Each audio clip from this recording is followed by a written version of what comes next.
Well, look, I don't think this is turmoil. They've been there 20 years. You think you're going to be the one that goes in there and change the way things are done? Right. Like, you join the military and you're surprised you got to go fight? Like, you know what you're getting into when you go to New England. Like, what did you expect? You have to play a role. Is that shocking? Your brother was there. You have to play a role. And if you play the role well, you get more playing time. If you don't play the role well, then you get less playing time. It's a meritocracy. Nobody cares what you did in Seattle or Tampa Bay or how they did business. That's not how business is done there. So you go, you take your lumps, you're gone for a week. They pick up $400,000 in the cap or whatever it is for his salary, and you decide whether or not you want to come back and do things the right way or whether or not you want to keep trying to fight a system that nobody's won against, and you're not going to win against either. Are you surprised that it was a suspension and not an outright release? No, not at all. It makes sense. Yes. Look at his comments after it happened. He was very conciliatory. Yeah, sometimes you're surprised when someone actually follows through on a threat that they make. You're surprised that when there's discipline at a place and the punishment that they say they're going to do is handed out. And that's a little bit of a wake-up call. You know, it happens all the time where, hey, we're going to do this, we're going to do this, and you never do it. So what do you learn? You learn that you can do whatever you want. On this show, man, I tell a lot of stories of Dennis Green, and I have a great deal of respect for him. But Dennis Green used to tell us, like, you don't have to be happy here. Everyone's not happy doing their job.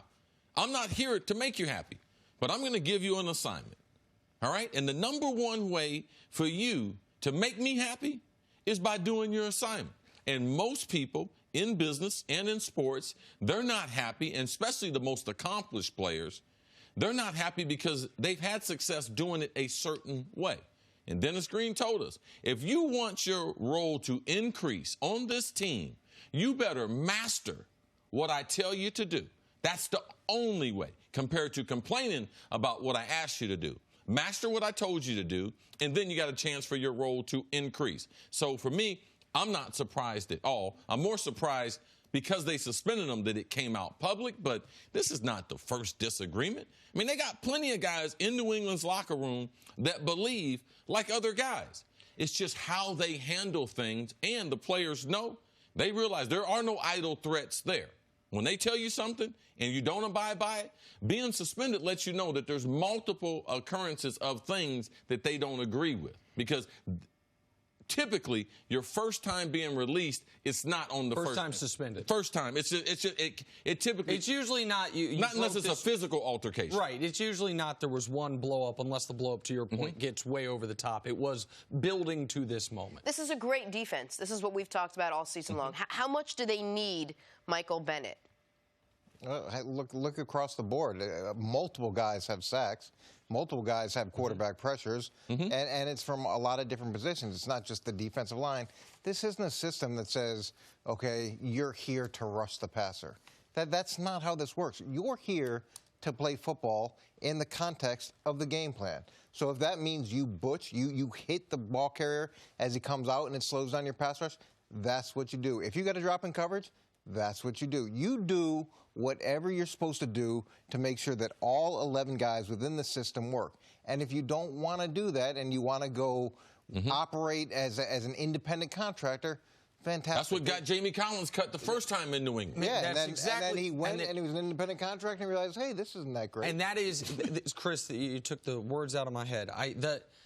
Jamie Collins, when he got sent to Cleveland, statistically was, just from the raw counting stats, quarterback pressures, hurries, sacks.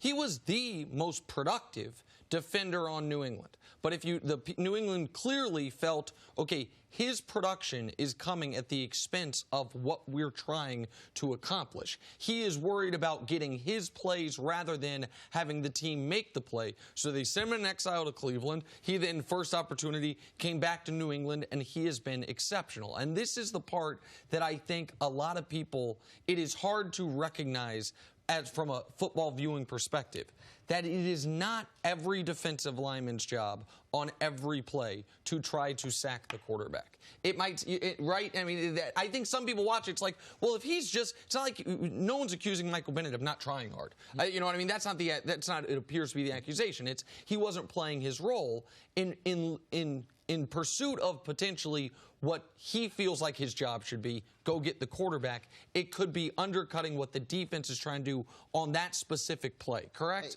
Yeah, and look, we spend so much time apologizing for bad behavior, apologizing for underperforming talent, apologizing for guys worried about their brand as opposed to the team.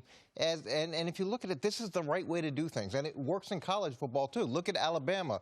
When you have a commitment to the right principles that win football games and are willing to work for the greater good, you've got a chance every single week. And is it hard? It's really hard. Is it hard in this environment where everybody is in the look at me mentality? Yeah, it's really hard. But they're doing it the right way. And if you go there and you sign up for that, you shouldn't be surprised when you're held to that standard. Well, and the one other thing you mentioned that if he doesn't get along, if you're New England way or the highway, so to speak, that they don't need him. To me, there's one player on the defense right now that if they lost him, it would demonstrably change what they're trying to do, and that's Gilmore. I think Collins and Hightower would be the next two on the list, but because you have one and the other, losing one of them wouldn't be devastating. I think losing Gilmore would be devastating to what they're trying to do, and I know, listen, next man up, I get it, but there is the level at which he's played since he's gotten there, he has been critically important. There is not a single player on that defensive line that is anywhere close to irreplaceable. Even the most talented and accomplished player in Michael Bennett. And Chris, on this point, I thought you brought up a really interesting one, which is he doesn't have the resume that typically comes into New England. No. Typically, guys have never won before they've gotten there. He's won and he's made a lot of money. Yep. And so that puts him in a different position, maybe almost from what he's willing to accept coaching-wise, what he expects, which maybe led to this dust-up. Plus, Brett Bielema was a different type of cat, which probably led to this dust-up a little bit as well. And also, almost every player I know, including myself, every player thinks they're better than what they are. And when you get to New England, they let you know that you're not that much more valuable than these other players. So for me, his versatility, it becomes somewhat of a liability because they got better outside rushers than him. And they're inside guys. They don't need inside rushers. They got those two big linebackers if they want to get a rush from it. So for me, this is a situation that we need to watch. All right? Belichick has shown when he benched Butler that I will bench a good player, regardless if we think it's conventional wisdom, but what's best for the team long term. Thanks for watching. Subscribe here to get the latest from the show. Also, be sure to check out more of the best clips from First Things First, or go watch a few segments from our other shows on FS1.